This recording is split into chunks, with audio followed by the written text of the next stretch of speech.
नमस्कार दोस्तों, आप देख रहे हैं आरबी न्यूज़। यहाँ हम आपके लिए लेकर आए हैं देश और दुनिया की सटीक खबरें। तो चलिए शुरू करते हैं आज की ब्रेकिंग न्यूज़। अली खामेनेई ने अली लारेजानी की हत्या पर इजरायल को खुली चेतावनी दी है। उन्होंने कहा, हर खून का हिसाब होगा और जिम्मेदार लोगों को कीमत चुकानी पड़ेगी, जिससे युद्ध और अधिक खतरनाक स्तर पर पहुंच गया है। इजरायल की एयर स्ट्राइक में ईरान के इंटेलिजेंस मंत्री इस्माइल खतीब की मौत की पुष्टि हुई है। ईरान ने इसे सीधा हमला बताया है और बदले की चेतावनी दी है, जिससे दोनों देशों के बीच टकराव और बढ़ गया है। इजरायल लगातार ईरान के टॉप अधिकारियों को निशाना बना रहा है।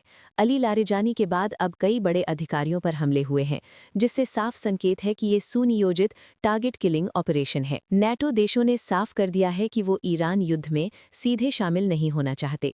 इससे अमेरिका की रणनीति को झटका लगा है और वैश्विक स्तर पर यह संघर्ष अब अधिक जटिल होता जा रहा है। डोनाल्ड ट्रंप ने कहा कि अमेरिका जरूरत पड़ने पर क्यूबा पर नियंत्रण हासिल कर सकता है। उनके इस बयान को अंतर्राष्ट्रीय स्तर पर आक्रामक माना जा रहा है और इससे वैश्विक तनाव और बढ़ सकता है। पाकिस्तान और अफगानिस्तान के बीच संघर्ष में 300 से अधिक लोगों की मौत और 500 घायल बताए जा रहे हैं। सीमा पर लगातार एयर स्ट्राइक और गोलीबारी से हालात बेहद गंभीर बने हुए हैं। अफगानिस्तान ने पाकिस्तान के नूर खान एयरबेस पर हमला किया। ये बेस पाकिस्तान के लिए बेहद संवेदनशील माना जाता है। इस घटना के बाद दोनों देशों के बीच तनाव चरम पर पहुंच गया है। पाकिस्तानी वायुसेना ने काबुल समेत कई इलाकों में एयर स्ट्राइक की, जिसमें 400 लोगों की मौत और 250 घायल होने का दावा किया गया है। तालिबान ने इसे नागरिकों पर हमला बताया है। रूस ने पाकिस्तान को सस्ते तेल की पेशकश की है। रूसी तेल $70 से $76 प्रति बैरल के आसपास मिल सकता है, जबकि अंतर्राष्ट्रीय बाजार में कीमत $95 से $105 के बीच चल रही है। पाकिस्तान के पास सिर्फ 11 दिन का तेल भंडार बचा है।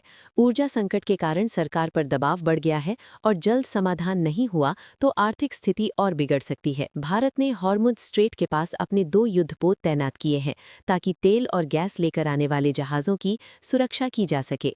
ये कदम बढ़ते युद्ध खतरे को देखते हुए बेहद महत्वपूर्ण माना जा रहा है। एलपीजी कैरियर शिवालिक गुजरात के मुंद्रा पोर्ट पहुंचा है।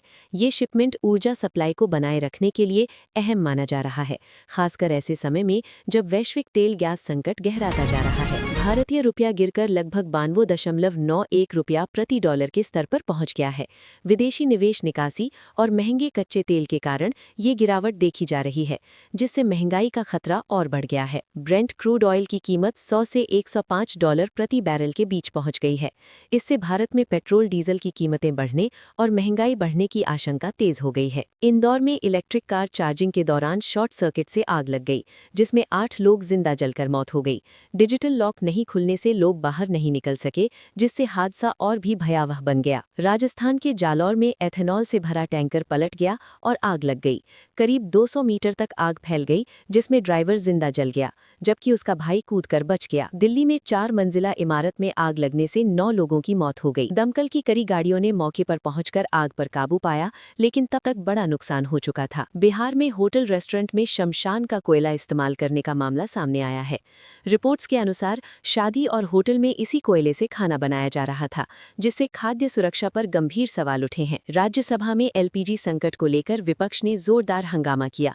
खलीगे खरगे ने सरकार पर सवाल उठाए, जबकि टीएमसी सांसदों ने वॉकआउट कर दिया। लोकसभा में 8 विपक्षी सांसदों का निलंबन हटा दिया गया। स्पीकर ओम बिरला ने चेतावनी दी कि संसद में पोस्टर और एआई तस्वीरों का इस्तेमाल नहीं किया जाए। कंगना का राहुल पर हमला।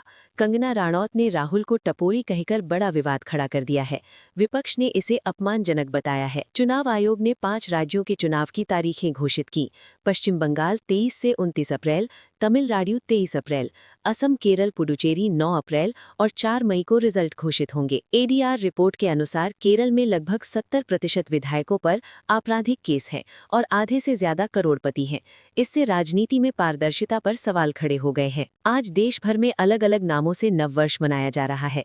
कर्नाटक और आंध्र में उगादी, महाराष्ट्र में गुड़ी पड़वा, कश्मीर में नवरेह और सिंधी समुदाय में चेटी चंड के रूप में उत्सव मनाया जा रहा है। आज से नवरात्रि की शुरुआत हो गई है और पहला दिन मां शैलपुत्री को समर्पित है। देश भर में मंदिरों में पूजा अर्चना और श्रद्धालुओं की भारी भीड़ देखी जा रही है। ईशान किशन को सनराइजर्स हैदराबाद का नया कप्तान बनाए जाने की खबर सामने आई है। टीम इस सीजन में नई रणनीति के साथ मैदान में उतर सकती है।